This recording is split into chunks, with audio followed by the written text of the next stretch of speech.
तो क्या हाल चाल आप सभी बच्चों का। आशा करता हूँ सभी बच्चे स्वस्थ होंगे, मस्त होंगे और पढ़ाई एकदम बेहतरीन ढंग से कर रहे होंगे। तो बच्चों आज की वीडियो में प्रश्नावली 3.3 के प्रश्न संख्या 9, 10, 11 और 12 ये आखिरी 4 प्रश्न है। इसका आज खात्मा कर देंगे। और आप पहले वाले वीडियोस को नहीं देखे हैं तो सबसे पहले उसको जाकर देख लीजिए। उसका लिंक हमने डिस्क्रिप्शन बॉक्स में दे दिया है, वहां से आप क्लिक करके देख सकते हैं। या तो वीडियो के लास्ट का एंड स्क्रीन जो आता है वहां से भी जाकर देख सकते हैं। देखिए ये जो प्रश्नावली 3.3 है ये 3 भाग में विभाजित हुआ है। सबसे पहले भाग देखिएगा, सबसे पहले भाग में उदाहरण, सबसे पहले भाग में उदाहरण और साथ में प्रश्न 1 और 2 इसका हम लोग ने खात्मा किया है पहले पार्ट में, वीडियो पार्ट 1 में। ये प्रश्नावली 3 पार्ट में डिवाइड है। तो सबसे पहले पार्ट में उदाहरण और इसके प्रश्न 1 और 2, उसके दूसरे पार्ट में 3 से लेकर 8, 3 से लेकर 8 तक के प्रश्नों को सॉल्व किए, ये दूसरे पार्ट में है। और ये जो तीसरा है तो इस तीसरा पार्ट में क्या करेंगे 9 से लेकर 12 यानी आखिरी है ये तीसरे का पार्ट में पूरा प्रश्नावली 3 क्या हो जाएगा, समाप्त हो जाएगा। तो ये 3 पार्ट में डिवाइडेड है। तो एक और ये 2 पार्ट, इस दोनों का लिंक हम डिस्क्रिप्शन बॉक्स में दे दिया, वहां से जाकर पहले उसको देख लीजिएगा, तब आपको समझ में बहुत ही ज्यादा आएगा जब मैं ये 9, 10, 11, 12 के प्रश्नों को सॉल्व करूंगा। तो चलिए बिना समय गवाए स्टार्ट करते हैं। तो इसमें देखेंगे सबसे पहला प्रश्न जो है 9 नंबर क्या कह रहा है, दी गई आकृति में RISK तथा CLUE, कहाँ है RISK, ये है RISK, और CLUE कहाँ पे, ये है CLUE, दोनों समांतर चतुर्भुज है। देखने से ही लग रहा है समांतर चतुर्भुज है। एक्स का मान कह रहा है ज्ञात करने के लिए, यहाँ जो एक्स आप ये देख पा रहा है इसका मान कह रहा है ज्ञात करने के लिए, इसका मान ज्ञात करना है। तो चलिए ज्ञात करते हैं। अब दोनों समांतर चतुर्भुज है तो सबसे पहले हम एक समांतर चतुर्भुज को देखेंगे, ये वाला यहां से लेकर यहां, ये वाला समांतर चतुर्भुज को पहले देखेंगे, तब जाकर हम दूसरे वाला को देखेंगे। देख पा रहा है ये समांतर, थोड़ा सा ड्राइंग गलत बन जा रहा है, देख लीजिएगा। ठीक है अब सही बना। तो सबसे पहले इस समांतर चतुर्भुज को देख लेते हैं, उसके बाद हम लोग इसको देखेंगे। तो इसमें देखिए समांतर चतुर्भुज की खासियत बहुत ही ज्यादा, मतलब ये प्रश्न संख्या जो पिछले वाला है उसमें इतना ज्यादा खासियत सबका बतला दिए हैं जो आपको ये खुद ही सॉल्व कर लिए होंगे। लेकिन अगर आप नहीं देखे होंगे तो खैर कोई बात नहीं, ध्यान से देखिएगा। देखिए समांतर चतुर्भुज में आसन कोण का योग कितना होता है, 120 डिग्री, सॉरी 180 डिग्री का होता है। जैसे ये कोण और ये कोण, इस दोनों को मिलाने पर, इस दोनों को मिलाने पर कितना आना चाहिए, 180 डिग्री होना चाहिए।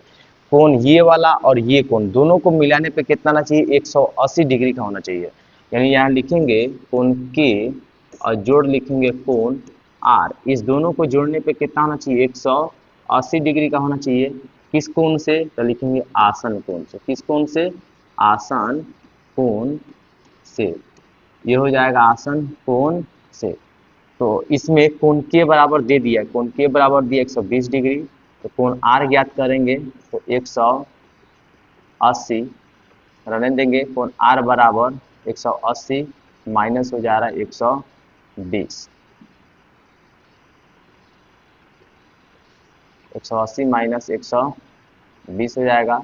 यानी कोण आर बराबर आ जा रहा है 60। कोण आर बराबर कितना हो जा रहा है, 60। ये कितना डिग्री का आया, ये 60 डिग्री का आया। चलिए तो हमें तो ये एक्स ज्ञात करना है, लेकिन हम ये निकाल क्यों रहे हैं, ये इसलिए निकाल रहे हैं क्योंकि हम आसान तरीके से ये एक्स का मान निकाल सके, एक्स कितना डिग्री का बनेगा वो निकाल सके। ठीक है ये तो समझ में आ गया होगा। देखिए समांतर चतुर्भुज में सम्मुख, जो सम्मुख कोण होता है वो बराबर होता है। जैसे ये 120 है तो ये भी कितना हो जाएगा, 120 हो जाएगा। और ये 60 है तो ये भी कितना हो जाएगा, ये भी हो जाएगा 60। थोड़ा सा इसको छोटा कर देते हैं, ये जरूरी है। ठीक है तो ये 120 है तो ये भी 120 हो गया, ये 60 है तो ये भी कितना हो जाएगा, 60 हो जाएगा।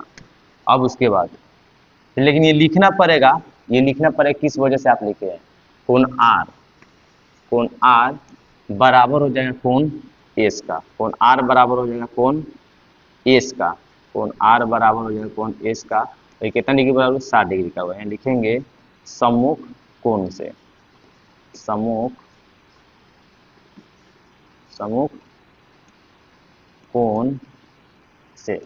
ये सम्मुख कोण से हम लिख सकते हैं, तो ये हो गया 7। अब यहाँ से देखिए इसको मिटा देते हैं और दूसरे चतुर्भुज पर चलते हैं।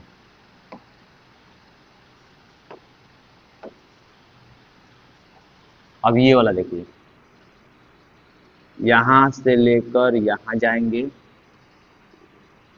फिर ये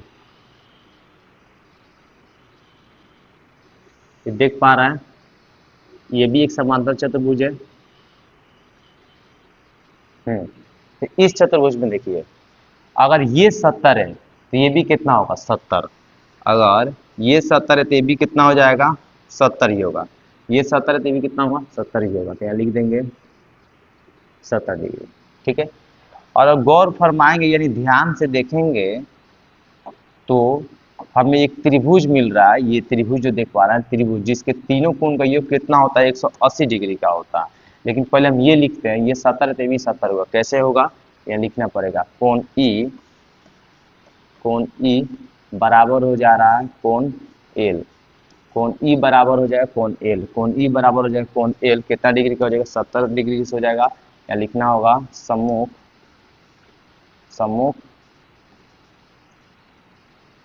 भुजा से, सॉरी सम्मुख कोण से, सम्मुख कोण से, सम्मुख कोण से हुआ। ठीक है। और ये तो त्रिभुज बन रहा है, यहाँ 1 डॉट 2 डॉट 3 डॉट। त्रिभुज के तीनों कोण का योग कितना होता है 180 डिग्री का होता है। यहाँ लिखेंगे कोण 70 डिग्री हो गया जोड़ 60 हो गया और जोड़ हो गया x। इस तीनों कोण का योग कितना हो जाएगा 180 डिग्री। यहाँ लिखेंगे त्रिभुज के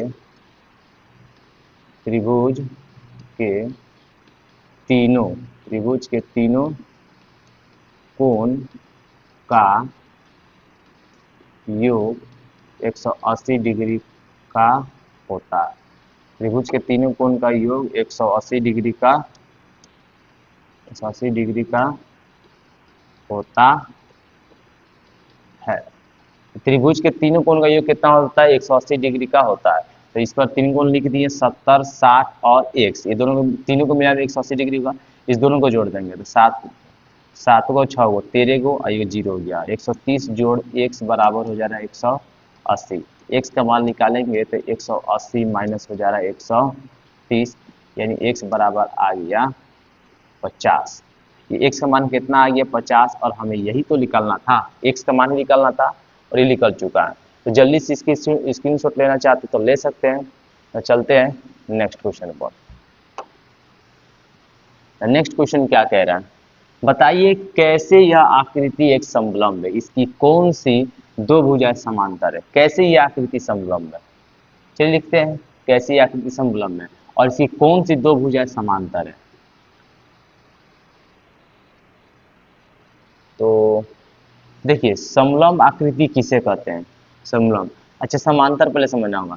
देखिए ये जो लाइन ऐसे भुजा जो आपस में कभी एक दूसरे को ना मिले, एकदम समांतर जाते रहे एक दूसरे को ना कटे, उसको हम लोग कहते हैं समांतर भुजा। जैसे ये देखिए ये लाइन को और इस लाइन को हम आगे बढ़ाते जाएंगे तो ये जो दिख पा रहा है ये कहीं ना कहीं आगे चल के एक दूसरे को काट देगा। तो ये तो समांतर नहीं हो सकता। लेकिन इस लाइन को देखें, इसको देखेंगे ऐसे, तो इसको हम आगे बढ़ाते चलेंगे, बढ़ाते चलेंगे, ये कहीं भी एक दूसरे को नहीं काटेगा। इसका मतलब समांतर एन एम के एल क्या एक दूसरे के समांतर है। यहाँ लिखेंगे हल, एन एम समांतर है किसके, के एल के। एन एम समांतर है के एल का। लिखते हैं चूंकि एन एम समांतर है के एल का, क्योंकि अब बतलाना भी होगा। बताइए कि आकृति मतलब कैसे यह आकृति एक समलंब आकृति है। क्योंकि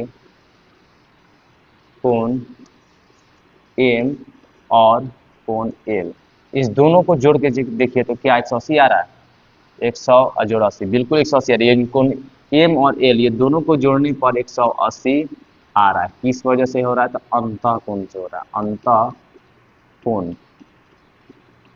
अंतः कोण से 180 डिग्री आ रहा है और इसी वजह से हम एन एम समांतर के एल कह सकते हैं। समांतर कह सकते हैं, इसलिए इसे कौन सा चतुर्भुज कहेंगे, समलंब चतुर्भुज कहेंगे। कोई भी 11, तो 11 में क्या कह रहा है, कोण सी का मान ज्ञात करने को बोला। ये कितना डिग्री का हो कोण सी, ये कह रहा है कोण ज्ञात करने के लिए। और इसमें ए बी समांतर बोल दिया है, डीसी बोल दिया। ए बी समांतर है किसके, डीसी के। तो कोण सी ज्ञात करना, तो चलिए ज्ञात करते हैं। हल लिखेंगे, चूंकि कोण बी और जोड़ कोण सी बराबर हो जाएगा 180 डिग्री की हो जाएगा, यहाँ लिख देंगे अंतः कोण से। ये अंतः कोण से कोण बी और कोण सी, इस दोनों का योग कितना हो जाएगा, 180 डिग्री हो जाएगा, जिसमें से कोण बी बराबर दे दिया है 120। तो कोण सी हमें निकालना है, तो कोण सी ऐसे ही रहने देंगे, 180 भी रहने देंगे। कोण सी बराबर हो जाएगा 180, इसको उधर भेजेंगे तो ये माइनस में चल जाएगा, यानी कोण सी बराबर हो जाएगा 60। कोण सी ज्ञात करना था, कोण सी आ चुका है। चलिए नेक्स्ट प्रश्न में चलते हैं। पहले इसका स्क्रीनशॉट लेना चाहते हैं तो आप ले सकते हैं। एक लास्ट बच गया 12 नंबर, आकृति 3.28 में कोण पी और कोण एस का ज्ञात करने के लिए। कोण पी ये रहा और कोण एस ये रहा, इसको कह रहा माप ज्ञात कीजिए यदि एस पी समांतर आर क्यू है। एस पी ये और ये दोनों अगर समांतर है, ये ज्ञात करना है, ठीक है। तो चलिए ज्ञात करते हैं, बहुत ही सिंपल है। देखो इस दोनों कोणों का योग हो जाएगा 180 डिग्री, यानी लिख सकते हैं कोण P और जोड़ कोण Q बराबर हो जाएगा 180 डिग्री।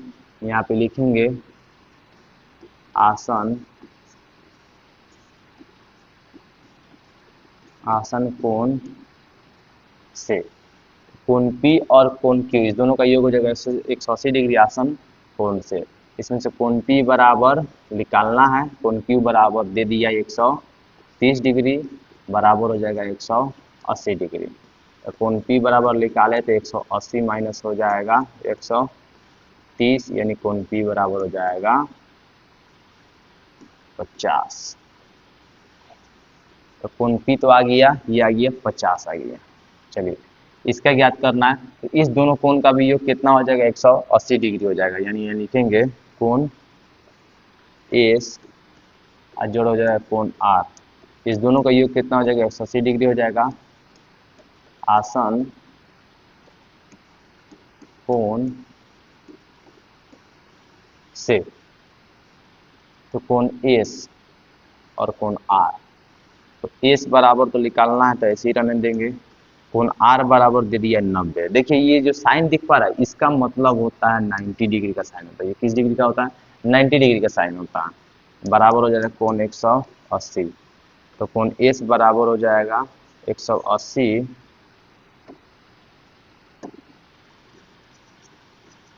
माइनस हो जा रहा है 90, यानी कोण एस बराबर आ जाएगा 90। दोनों कोण ज्ञात करना था एस और पी, अतः यहाँ लिखेंगे अतः कोण पी बराबर 50 और कोण एस बराबर हो जा रहा 90। चलिए फाइनल जो है ये लास्ट क्वेश्चन 12 नंबर भी समाप्त हो गया। इस प्रकार प्रश्नावली जो है क्या लग रहा है, हाँ, तो इस प्रकार प्रश्नावली 3.3 भी समाप्त हो गया। तो अब नेक्स्ट प्रश्नावली 3.4 में आपसे फिर मुलाकात होगा। तब तक के लिए आप मेरे चैनल को सब्सक्राइब कर सकते हैं और बेल आइकन को दबा दीजिएगा। जब भी मेरा ये नया एक्सरसाइज आने वाला रहेगा 3.4, तो उसका नोटिफिकेशन तुरंत आपके पास पहुंच जाएगा और इस प्रकार से आप क्लिक करके देख सकते हैं। तब तक के लिए इतना ही।